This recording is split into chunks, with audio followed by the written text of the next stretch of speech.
কিছু জায়গা থেকে ফিরে আসা যায়, কিন্তু কিছু জায়গাকে মন থেকে বিদায় দেওয়া যায় না।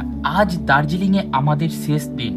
ব্যাগপত্র সব গুছিয়ে হোটেলের রিসেপশনে ব্যাগ রেখে বেরিয়ে পড়লাম দার্জিলিংয়ের শেষ একটা জায়গা হ্যাপি ভ্যালি টি গার্ডেন ঘুরতে।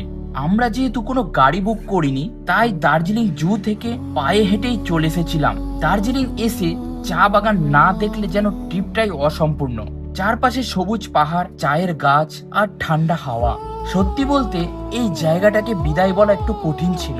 তারপর ম্যাগি খেয়ে বাড়ির জন্য কিছু দার্জিলিং চা কিনে বেরিয়ে পড়লাম হোটেলের দিকে। পথে যেতে দেখা হলো এই সুন্দর বিড়ালটার সাথে। হোটেলে এসে ব্যাগপত্র নিয়ে বেরিয়ে পড়লাম গাড়ি ধরবো বলে। এই গাড়িটা বুক করলাম। বলে রাখি, দার্জিলিং এর গাড়ি স্ট্যান্ড থেকে দার্জিলিং শিলিগুড়ি অথবা এনজিপি যাওয়ার অনেক গাড়ি থাকে। গাড়ি ছেড়ে দিল। পাহাড়ি রাস্তাটা যত নিচে নামছিল ততই মনে হচ্ছিল দার্জিলিং ট্রিপটা শেষ হয়ে গেল। আস্তে আস্তে আমরা শিলিগুড়ি চলে আসি। আমাদের ট্রেন রাতে থাকায় একটা টোটো ধরে চলে এলাম হংকং মার্কেটে।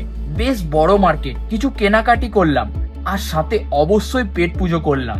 হাতে সময় থাকলে অবশ্যই একবার ঘুরে নিও। সব মিলিয়ে বেশ ভালো সময় কাটালাম। চলে এলাম নিউ জলপাইগুড়ি স্টেশন। রাতে ট্রেনে চেপে বারবার মনে হচ্ছিল বিদায় দার্জিলিং, আবার দেখা হবে।